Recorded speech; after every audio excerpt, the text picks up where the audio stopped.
Hello दोस्तों, welcome back to my YouTube channel my success now. आज मैं बहुत ही मोस्ट इम्पोर्टेंट एक वीडियो लेकर आप सभी के लिए आया हूं। और दोस्तों, मैं उम्मीद करता हूं कि आज इस वीडियो को देखने के बाद आप सीडीपी के सभी क्वेश्चन सी टेट या यूपी टेट या एनी अदर टेट एग्ज़ाम में बहुत ही आसानी से कर पाएंगे।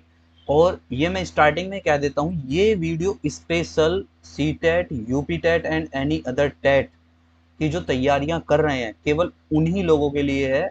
आज इस वीडियो में मैं बच्चों को इन्वॉल्व करना नहीं चाहूँगा, क्योंकि यहाँ से ही सी टेट, यूपी टेट और एनी अदर टेट में क्वेश्चन पूछे जाते हैं। और इस वीडियो को देखने के बाद शायद आप कभी भी इन क्वेश्चनों को गलत नहीं करेंगे। तो दोस्तों, ध्यान से सुने, समझें, बहुत मेहनत करिए ये सारी चीज़ें निकालने में। तो मैं आपको पूरा समय, मतलब आपका समय नहीं बर्बाद करूंगा और सीधे सीधे आपको कंटेंट की तरफ लेके चलता हूं। और इसी के साथ वीडियो को स्टार्ट करते हैं। चलिए देखिए, नई राष्ट्रीय पाठ्य चर्चा पर आधारित पाठ्यक्रम और पाठ्य पुस्तकें इस बुनियादी विचार पर अमल करने का प्रयास है। इस विषय में हर विषय को एक मजबूत दीवार से घेर देने और जानकारी को रटा देने की प्रवृत्ति का विरोध शामिल है। पॉइंट नोट किया जाए कि देखिए, राष्ट्रीय शिक्षा नीति जो राष्ट्रीय पाठ्यक्रम है हमारा, वो बच्चों को रटने की इजाजत नहीं देता है। ठीक है, कोई भी चीज बच्चों को हमें नहीं रटवानी है। अगर आपके सामने क्वेश्चन आता है कि ये चीजें रटाई जा रही हैं, तो उसे आप तुरंत गलत कर दें। वो ऑप्शन सही हो ही नहीं सकता। ठीक है, आगे चलें। ये कदम हमें राष्ट्रीय शिक्षा नीति में वर्णित बाल केंद्रित व्यवस्था की दिशा में काफी दूर तक ले जाएंगे। ठीक है, आगे चलिए। बच्चे बड़ों द्वारा सौंपी गई सूचना, एक चीज और यहाँ पे मैं आपको बता देता हूँ कि बच्चों को, बच्चों तक स्कूल और घर के बीच का जो अंतराल बनाए हुए हैं, कहीं ना कहीं उस चीज को भी समझने में राष्ट्रीय शिक्षा नीति की पहल है। और बच्चे बड़ों द्वारा सौंपी गई सूचना सामग्री से जुड़कर और जूझकर नए ज्ञान का सर्जन करते हैं। देखिए, ये हमें यह मानना होगा कि यदि जगह, समय और आज़ादी दी जाए, यानी बच्चों को हमें समय भी देना चाहिए, उन्हें फ्रीडम भी देना चाहिए और उन्हें चीज़ों को करने का अवसर भी देना चाहिए। ठीक है, तो बच्चे बड़ों द्वारा सौंपी गई सूचना सामग्री से जुड़कर और जूझकर नए ज्ञान का सर्जन करते हैं। ये बात ध्यान रखें, अगर बच्चों को अवसर देंगे तो बच्चों को क्या करने का मौका मिलेगा? ज्ञान का सर्जन होगा, बच्चे उससे अच्छे से समझेंगे। ठीक है, नेक्स्ट देखिए। बच्चों को सीखने की प्रक्रिया में पूरा भागीदार माने और बनाएं, उन्हें ज्ञान की निर्धारित खुराक का ग्राहक मानना छोड़ दें। देखिए, मीन्स बच्चों को अधिक से अधिक आपको अवसर देने हैं, बच्चों को पार्टिसिपेट कराना है और उन्हें उनके विचार विमर्श करने के लिए आपको समय देना है। ये ना हो कि हमने बच्चों को मतलब पढ़ाया और अपना ज्ञान उनके ऊपर थोप दिया। अगर कहीं पे किसी क्वेश्चन में ऐसा कोई आपको कोई ऑप्शन दिया हुआ है, तो उसे आप तुरंत गलत कर दीजिए, क्योंकि राष्ट्रीय पाठ्यक्रम इस बात की अनुमति नहीं देता है कि बच्चों को निर्धारित खुराक का ग्राहक माना जाए। ठीक है, आगे देखिए। यह पाठ्य पुस्तक मतलब स्कूल में बच्चों के जीवन को मानसिक दबाव तथा बोरियत की जगह खुशी का अनुभव कराने में कितनी प्रभावी सिद्ध होती है। यानी देखिए, यहाँ पे मैं सीधा सीधा एक क्वेश्चन बता देता हूँ। बच्चों को जीवन में मानसिक दबाव या बोरियत की जगह खुशी का अनुभव कराएं। यानी बच्चों को इस तरीके से कभी ना पढ़ाएं जिससे बच्चे क्या हों, बोर महसूस करें। कभी भी बच्चों को, जहाँ पे अगर आपको किसी क्वेश्चन में ये लग रहा है कि बच्चे पढ़ रहे हैं, मानसिक दबाव आ रहा है, तो देखिए ये बिल्कुल गलत है। राष्ट्रीय पाठ्यक्रम हमें इस चीज़ की अनुमति नहीं देता है। हमें बच्चों को कैसे पढ़ाना है? हमें बच्चों को पढ़ाना है खुशी के साथ, जहां बच्चे आनंद ले और उन्हें सीखने का अवसर प्राप्त हो। बोझ की समस्या से निपटने के लिए पाठ्यक्रम निर्माताओं ने विभिन्न चरणों का ज्ञान पुनर्निर्धारित करते समय बच्चों के मनोविज्ञान और अध्यापन के लिए उपलब्ध समय का ध्यान रखने की पहले से अधिक सचेत कोशिश की है। यानी देखिए, बच्चों को हमें मनोवैज्ञानिक तरीके से देखना है और उन्हें समझना और समझाना है। इस कोशिश को और गहराने के यत्न से यह पाठ्यक्रम सोच विचार कर विषम में छोटी समूह में बातचीत एवं बहस और हाथ से ही की जाने वाली गतिविधियों को प्राथमिकता देता है। देखिए, जब आप बच्चों को पढ़ा रहे हैं तो बच्चों को छोटे छोटे समूह में बातचीत कराएं, यानी उन्हें अवसर दें और बहस और हाथ से की जाने वाली गतिविधियों को प्राथमिकता देती है। यानी आपको क्या करना है, बच्चों को आपस में डिस्कस भी करवाना है और उन्हें करके सीखने का मौका देना है। ठीक है, बच्चे हाथ से की जाने वाली गतिविधियों, यानी उनसे क्लास में गतिविधियां कराई जाएं। तो यहाँ पर से बार बार क्वेश्चन आते हैं। और दोस्तों, मैं बार बार एक बात रिपीट कर रहा हूँ, जब आप सीटेट का एग्जाम देने जाएंगे तो आपको यही क्वेश्चन वहां पर रखे मिलेंगे। तो इसलिए इग्नोर ना करें, ध्यान से समझते रहें, नोट करते हुए चलें। आइए देखिए, इस आयु वर्ग के बच्चे अपने परिवेश को समग्र रूप से देखते हैं, भागों में नहीं। देखिए, आपको पढ़ाते समय ये बात ध्यान रखनी है कि वो अपने आसपास का जो पर्यावरण है उसे वो एक ही देखते हैं, उन्हें उसके पार्ट नहीं पता है, जैसे कि भौगोलिक, सामाजिक, वैज्ञानिक। इस तरीके से इस उम्र के बच्चे नहीं देखते हैं। ये मैं प्राइमरी लेवल के बच्चों की बातें कर रहा हूँ। तो इसलिए आपको क्या करना है कि बच्चों को उन्हीं के तरीके से आपको पढ़ाना है। वे इससे जुड़े किसी भी विषय को विज्ञान तथा सामाजिक अध्ययन के रूप में नहीं देखते। ठीक है, वे अपने आसपास के एनवायरनमेंट को वैज्ञानिक तरीके से या सामाजिक अध्ययन के तरीके से नहीं देखते हैं। और इसीलिए क्या है कि प्राइमरी तक जो है वो एनवायरनमेंट की बुक लगाई गई है, ताकि उसी के अंदर सारी चीजों को डाल दिया जाए। इस पुस्तक में बच्चों के परिवेश के प्राकृतिक और सामाजिक घटकों को समग्र रूप से प्रस्तुत किया जाए। यानी जब आप एनवायरनमेंट पढ़ा रहे हैं, जब आप पर्यावरण अध्ययन पढ़ा रहे हैं, तो आप वहां किसी पर्टिकुलर एक विषय को लेकर बच्चे से बात नहीं कर सकते। और उसके जो चीजें आप पढ़ा रहे हैं, चाहे वो सामाजिक हो, चाहे प्राकृतिक हो, चाहे वैज्ञानिक हो, उस चीज को बच्चे के परिवेश से जोड़ें। बार बार परिवेश, जहां आपको परिवेश वर्ड दिख जाए, समझ लेना वो आपका ऑप्शन सही है। ठीक है, तो इसलिए बच्चे को पढ़ाते समय आपको परिवेश से जोड़ के चलना है। देखिए, सभी बच्चों को महत्व मिले, उनका समाज, संस्कृति, रहन सहन आदि सभी महत्वपूर्ण है।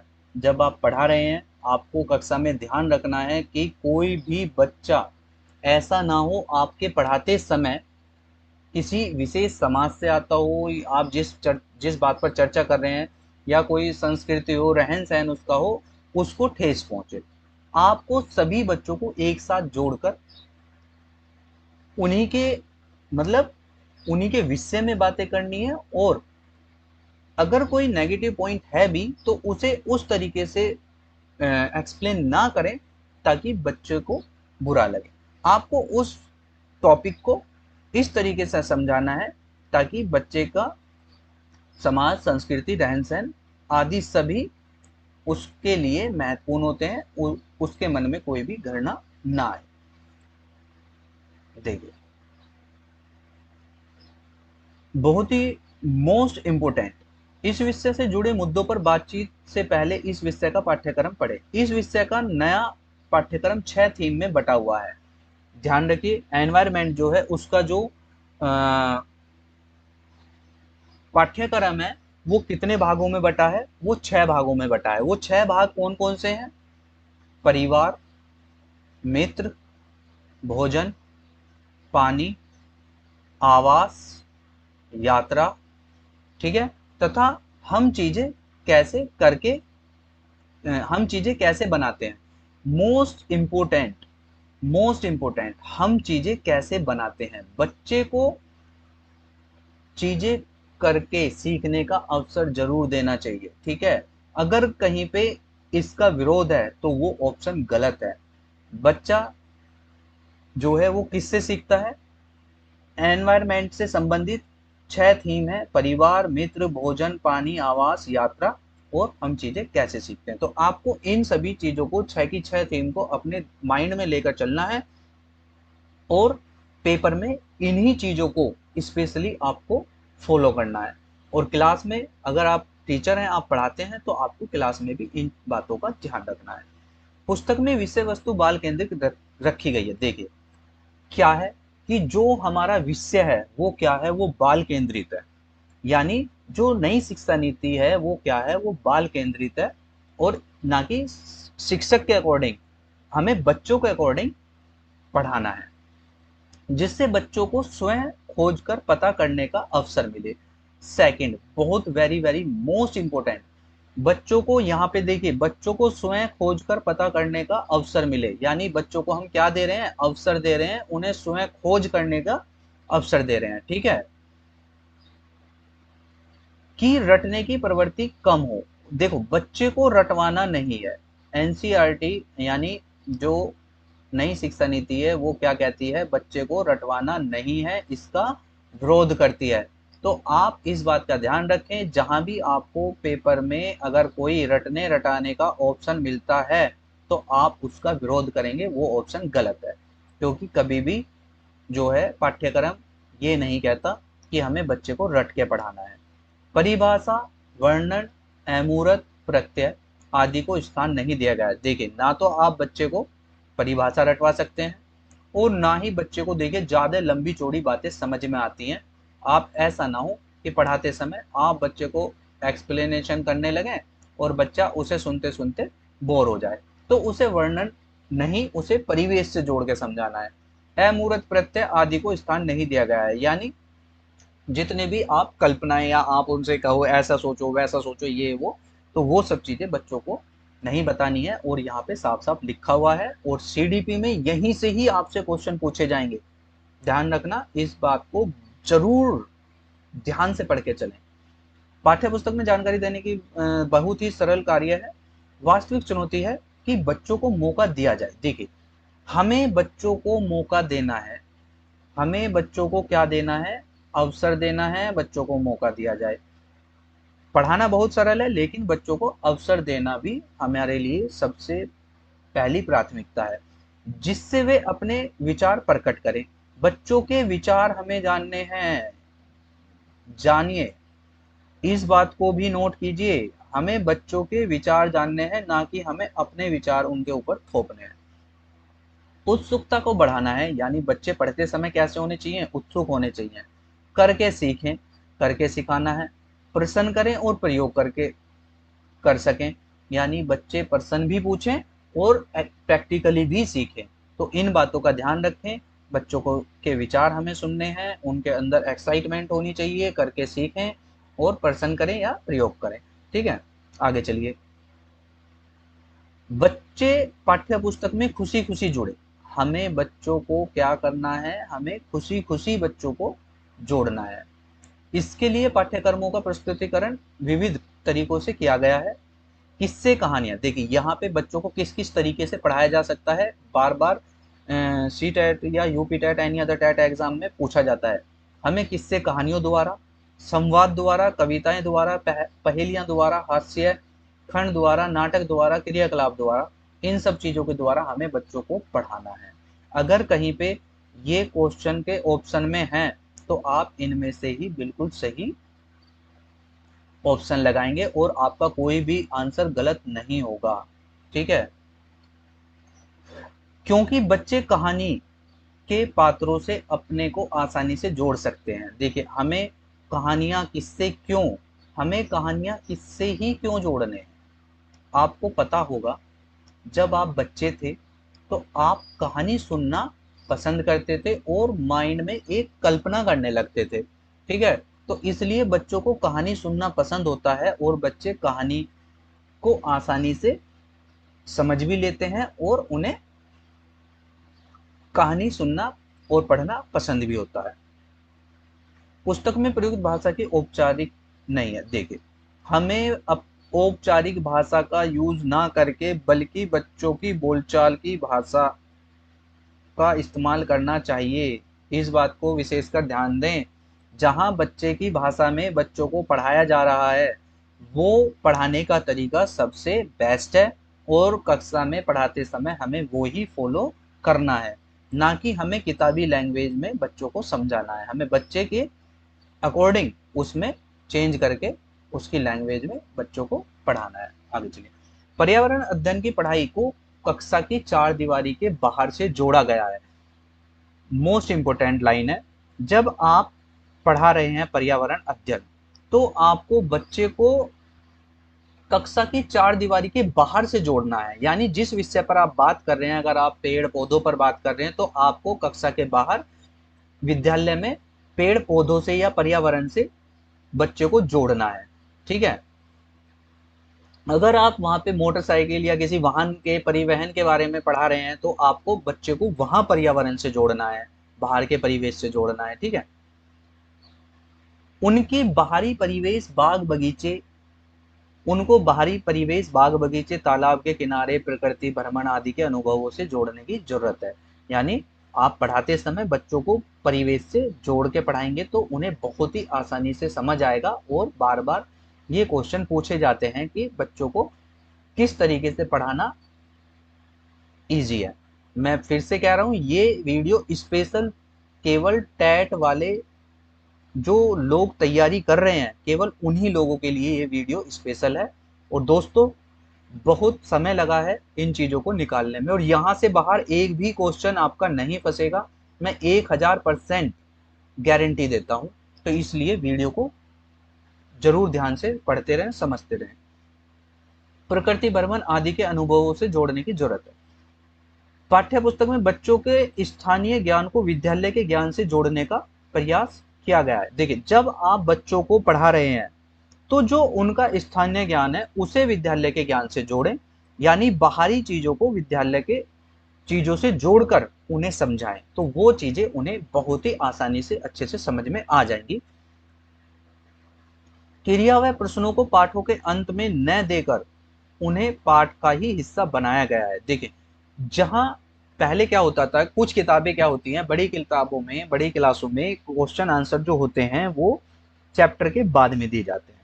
लेकिन इन किताबों में क्या है कि बच्चे को पढ़ाते समय प्रश्न भी उसके पाठ के साथ ही दिए गए हैं, ताकि सभी बच्चे पाठ उन्होंने कितना पढ़ा और उन्हें कितना समझ आया और साथ के साथ उन चीजों का उत्तर दे सके। तो आपको भी यही करना है और इस बात का विशेषकर ध्यान रखेंगे। जब आप क्लास में पढ़ा रहे हैं तो बच्चों को साथ के साथ उनसे पूछते रहें और उन्होंने कितना सीखा इस बात को जांचते रहें। और वहां पे बच्चों से हमें क्या करना है, हमें बच्चों से डिस्कस करना बहुत जरूरी है। स्थानीय परिवेश के अनुसार रूपांतरित करना। अध्यापक को पुस्तक में दिए गए क्रियाकलापों और इस्तेमाल की गई सामग्री को स्थानीय परिवेश के अनुसार रूपांतरित करना है। इस बात का ध्यान रखिए, जब आप कक्षा में पढ़ाने के लिए जा रहे हैं तो आपको जो किताबी चीजें हैं उसे परिवेश से जोड़ना है। बार बार बात रिपीट हो रही है कि परिवेश से जोड़ना ही आपके लिए सबसे बेहतर तरीका है पढ़ाने का। जो बच्चों को अवलोकन, खोज, वर्गीकरण, प्रयोग, चित्र बनाना, बातचीत करना, अंतर ढूंढना, लिखना आदि कौशल सीखने का मौका देंगे। यानी जब आप परिवेश से चीजों को जोड़ते हैं तो बच्चों में क्या होता है, अवलोकन, और वो एक सर्च करना सीखते हैं, वर्गीकरण यानी चीजों को बांटना सीख जाते हैं, प्रयोग यूज करना सीख जाते हैं, चित्र बनाना सीखते हैं, बातचीत करना सीखते हैं, अंतर ढूंढना सीख जाते हैं कि चीजों में क्या अंतर है, लिखना और आदि कौशल सीखने का मौका देंगे। ठीक है। जिन्हें बच्चे स्वयं अपने हाथों से करेंगे, वेरी वेरी मोस्ट इंपोर्टेंट, बच्चे स्वयं अपने हाथों से करेंगे और उससे उन्हें क्रियात्मक कौशल का विकास होगा। यानी जब बच्चे स्वयं अपने हाथों से किसी चीज को करके सीखते हैं तो वहां पर उनके अंदर एक कौशल का विकास होता है। ठीक है। एक स्किल डेवलपमेंट होती है, तो बच्चों को करके सीखने का अवसर जरूर देना है। जहां भी ऐसा ऑप्शन आपको क्वेश्चन में मिलता है वो आपका करेक्ट आंसर होगा। बच्चों में सृजनात्मकता को उभारना, रचना करने का कौशल एवं सौंदर्य बोध का विकास भी होगा। ठीक है, जब बच्चे करके सीखते हैं तो उनके अंदर क्रिएटिविटी आती है। पाठ्य पुस्तक के अलावा अन्य स्रोतों की भी मदद लें, जैसे परिवार के सदस्य, समुदाय के लोग, समाचार पत्र एवं अन्य पुस्तकें इत्यादि। यानी बच्चों को हमें ये भी हमें बताना है कि बच्चे किससे सीखते हैं, परिवार के सदस्यों से, अपने समूह से, समाचार पत्रों से, और भी अन्य पुस्तकें, यानी जो कुछ बच्चों की कहानियों की किताबें वगैरह कुछ लिखी जाती हैं वहां से भी सीखने के लिए मिलता है। पाठ्य पुस्तक ही मात्र सीखने का स्रोत नहीं है, यानी कि केवल जो पाठ्य पुस्तकें हैं केवल वो ही स्रोत नहीं है, उसके अलावा भी आसपास के जो हमारा परिवेश है वहां से भी जो मिलने वाली चीजें हैं उनसे भी बच्चों को सीखने का अवसर मिलता है। और बच्चों की सबसे पहली जो पाठशाला होती है वो क्या होती है, वो परिवार ही होता है। ठीक है, चित्र इस आयु वर्ग के बच्चों की पुस्तकों के महत्वपूर्ण हिस्सा होते हैं। देखिए, प्राइमरी तक के जो बच्चे होते हैं उन्हें चित्र देखकर चीजों को बहुत आसानी से समझ में आ जाता है। तो जब आपके सामने क्वेश्चन आता है तो आप चित्र को ध्यान रखें, अगर चित्र के द्वारा बच्चे पढ़ रहे हैं तो वो आपका करेक्ट आंसर होगा, क्योंकि बच्चे चित्र देखते हैं और उसमें कल्पना करने लग जाते हैं और वो उसमें एनालाइज करते हैं। बच्चों को काम करने के विविध अवसर दिए जाएं। देखिए, यहाँ पे बच्चों के लिए क्या कह रहा है कि विविध अवसर दिए जाएं, यानी बच्चों को अलग अलग तरीके से बार बार अवसर दिए जाएं। यही पढ़ाने का सबसे आसान तरीका है और अच्छा तरीका है। अकेले अकेले अवसर दिए जाएं, छोटे समूह में अवसर दिए जाएं। बच्चों को कक्षा में छोटे छोटे समूह बनाकर हम कोई एक्टिविटी करा सकते हैं। बड़े समूह में काम करना, यानी और उन्हें कुछ बड़े समूह में बड़ा प्रोजेक्ट अगर हम बच्चों को दे दें, जो उससे भी बच्चे आपस में पार्टिसिपेट करके बहुत अच्छे से सीखते हैं। पारस्परिक क्रियाकलापों से बच्चे बहुत कुछ सीखते हैं, यानी जब बच्चे एक दूसरे के साथ कुछ क्रियाएं करते हैं तो उससे बहुत ज़्यादा बच्चे सीख पाते हैं। ये आप नोट करते चलें, इनसे बाहर कोई भी क्वेश्चन नहीं आएगा आपका सीडीपी में। इससे मिलकर कार्य करने की क्षमता बढ़ती है। जब आप बच्चों को मिलकर कार्य करने के लिए कहेंगे तो उनके अंदर क्या होगा, उनके अंदर क्षमता बढ़ेगी। बच्चे शिल्पकला और चित्रकला को समूह में करके आनंदित होते हैं। देखिए, जब बच्चे कुछ भी कला करते हैं या मिट्टी के कुछ बर्तन बनाते हैं, तो जब हम छोटे थे हमें याद है कि हम स्कूल में मिट्टी के बर्तन बना के ले जाया करते थे। एक हमारा एग्जाम होता था तो उसमें बहुत मजा आता था, क्योंकि बच्चे नई नई चीजें बनाना सीखते थे। तो चित्रकला यानी कला करने में, आर्ट करने में बच्चों को मजा आता है, तो समूह में करके आनंदित होते हैं। जब बच्चों को ये सब चीजें समूह में करने के लिए दी जाती हैं तो उससे उन्हें और भी अच्छा लगता है और उसे वो बड़े मजे से सीखते हैं। बच्चों की रचनात्मकता की प्रशंसा की जाती है। देखिए, बच्चों को आपको केवल यही नहीं है कि आपने काम करा दिया और काम खत्म। बच्चों की रचनात्मकता की प्रशंसा की जाए, यानी बच्चों को हम आपको कि आपको प्रशंसा करनी है। ठीक है, ताकि बच्चे उससे क्या होंगे, बच्चे उससे खुश भी होंगे और मोटिवेट भी होंगे। ये वे बहुत खुश होते हैं, वह उसके प्रति प्रेरित भी होते हैं। यानी बच्चों को मोटिवेशन मिलना चाहिए और आपको कभी भी बच्चों को डिमोटिवेट नहीं करना है।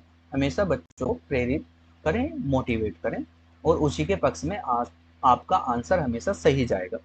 उनकी प्रशंसा की जाए, उनकी रचनात्मकता को अनावश्यक रूप से नकारा न जाए। देखिए, कभी भी बच्चे को आपको जो बच्चे को आपने पढ़ाया है उसको नकारात्मक तरीके से ना बोलें, और अगर उसमें कोई कमियां हैं तो बच्चे को एक पॉजिटिव वे से आप बच्चे को बता सकते हैं, लेकिन बच्चे द्वारा किए गए किसी कार्य को आप नकारात्मक तरीके से ना बताएं, बल्कि बच्चों को अपने विचार प्रकट करने का अवसर देना है। देखिए, बच्चों को अपने विचार प्रकट करने का अवसर दिया जाए। यदि कहीं पे किसी क्वेश्चन के आंसर में बच्चों को विचार प्रकट करने का अवसर दिया जा रहा है तो वो आपका बिल्कुल सही आंसर होगा। क्योंकि हर बच्चा अपनी गति से सीखता है। इस बात का ध्यान रखें कि किसी भी बच्चे की तुलना आपको किसी दूसरे बच्चे से नहीं करनी है, क्योंकि हर बच्चे में अपनी अपनी योग्यताएं होती हैं, अपना अपना टैलेंट होता है और हर बच्चे की अपनी समझ होती है। कोई बच्चा जल्दी सीखता है, कोई बच्चा थोड़ा धीरे सीखता है, तो हर बच्चा अपनी गति से सीखता है। तो इस बात का आपको ध्यान रखना है। अध्यापक बच्चों को की आवश्यकता, पढ़ाने का तरीका और स्थानीय स्थिति के अनुसार अपने मूल्यांकन के तरीके स्वयं निर्धारित करें। ठीक है, आगे चलिए। मूल्यांकन एक सतत प्रक्रिया है। विभिन्न परिस्थितियों, अवलोकन करना, प्रश्न पूछना, ड्राइंग अथवा चित्रकारी करना, समूह में चर्चा करना आदि के दौरान मूल्यांकन होना जरूरी है। यानी जब आप पढ़ा रहे हैं तो देखिए, आपको एक मूल्यांकन तो करना है, इवैल्यूएशन करना है, लेकिन आपको एक सही तरीके से विभिन्न परिस्थितियों में अलग अलग तरीके से अलग अलग मूल्यांकन किया जाता है। अलग अलग कंडीशन में, अलग अलग सिचुएशन में आप मूल्यांकन करने के तरीके अपने खोज सकते हैं। प्रश्न पूछा जा सकता है, ड्राइंग कराई जा सकती है, चित्रकारी आप करा सकते हैं, बच्चों से वार्तालाप किया जा सकता है, बच्चों से समूह में चर्चा कर सकते हैं और भी और तरीके आप जो क्लास में उचित समझते हैं उस तरीके से आप मूल्यांकन कर सकते हैं। ठीक है, आगे चलिए। क्योंकि जीवन अपने आप में ज्ञान सर्जन और सीखने का अहम स्रोत होता है, वास्तविक जीवन से जुड़ी ये घटनाएं हमें प्रेरित भी करती हैं। देखिए, बच्चों को वास्तविक जीवन, यहाँ एक वर्ड आ रहा है वास्तविक जीवन, बच्चों को वास्तविक जीवन से जोड़ा जाए। आप बच्चों को वास्तविक जीवन से जोड़कर बताएं या वास्तविक घटनाओं से संबंधित कहानियां या फिर उनसे घटनाओं से जुड़े पात्रों की कुछ तरीके से बताया जाए। जो वास्तविक घटनाएं हैं, जो वास्तविक कहानियां हैं, बच्चों को उनको बताएं ताकि वे बच्चे उन चीजों को आसानी से सीख सकें। यहाँ से सभी चीजें आप नोट करते हुए चलें। वास्तविक जीवन से बच्चों को जोड़ना है और उन्हें प्रेरित भी करना है। ठीक है, साधारण जन का जीवन बच्चों को अधिक प्रेरणा दे सकता है। देखिए, बड़े बड़े सेलिब्रिटी क्या हैं, वो हो सकता है बच्चों को इतना प्रभाव ना डालें, लेकिन अगर कोई साधारण व्यक्ति, जो आम जीवन जीने वाला व्यक्ति अपने जीवन में आगे की तरफ बढ़ता है, कामयाबी हासिल करता है, अगर आप उस व्यक्ति की प्रेरणा, उस व्यक्ति की कहानियां बच्चों को बताएं तो बच्चे उससे अधिक प्रेरित होते हैं और बच्चों को प्रेरणा दी जा सकती है। तो आप इस यहाँ से पॉइंट नोट कर लें कि बच्चों को हमें मोटिवेट करके ही पढ़ाना है और मोटिवेट करना है, और कहानियों के तरीके आपको खुद देखने हैं कि आप किस तरीके से बच्चों को सिखा सकते हैं। बच्चे उनसे सृजनात्मक रूप से जुड़ेंगे, ऊपरी तौर पर नहीं। यानी जब आप बच्चों को घटनाओं से, कहानियों से जोड़ेंगे तो बच्चे क्या होंगे, बच्चे अपने माइंड में कल्पना करेंगे और उनसे जुड़ते चले जाएंगे, मानसिक रूप से जुड़ेंगे, और जब वो मानसिक रूप से जुड़ेंगे तो उन चीजों को और भी बेहतर तरीके से वो सीख पाएंगे। ठीक है, और ऊपरी तौर पर नहीं। यानी बहुत से बच्चे होते हैं कि टीचर पढ़ा रहे हैं और बच्चे इधर उधर देख रहे हैं, तो लेकिन ऐसा उस समय नहीं होगा जब आप उन्हें कहानियों के द्वारा या किसी सच्ची घटनाओं के द्वारा चीजों को पढ़ाते हैं। ठीक है, तो दोस्तों ये थे आपके सीडीपी के क्वेश्चन, और मैं कोशिश करूंगा कि और भी अच्छे से अच्छे आपको चीजों को दे सकूं।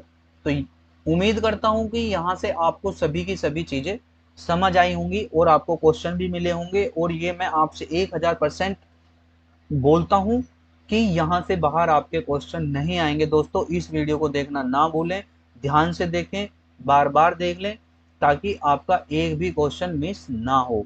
यहीं से बाहर कोई भी क्वेश्चन नहीं आएगा, और थोड़ा समय लगता है वीडियो को बनाने में, आपके लिए कंटेंट को इकट्ठा करने में। तो दोस्तों, वीडियो को पूरा देख लिया करें और लाइक, सब्सक्राइब, चैनल को सब्सक्राइब एंड वीडियो को शेयर करना ना भूलें। मैं आता हूं फिर से आपके साथ एक नई वीडियो के साथ। वीडियो को पूरा देखने के लिए आप सभी का धन्यवाद।